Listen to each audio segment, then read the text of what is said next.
Hoxe a Universidade de Vigo arranca oficialmente o curso 2024-2025, co prazo de matrícula aínda aberto faino con taxas de ocupación históricas superiores ao 100%.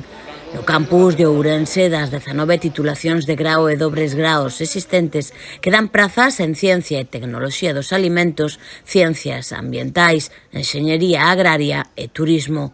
Neste curso vanse ofertar por primeira vez os programas académicos con percorridos sucesivos, os chamados PARS, no ámbito da enxeñería, sendo a Universidade de Vigo tamén a primeira universidade do sistema universitario galego en contar con eles.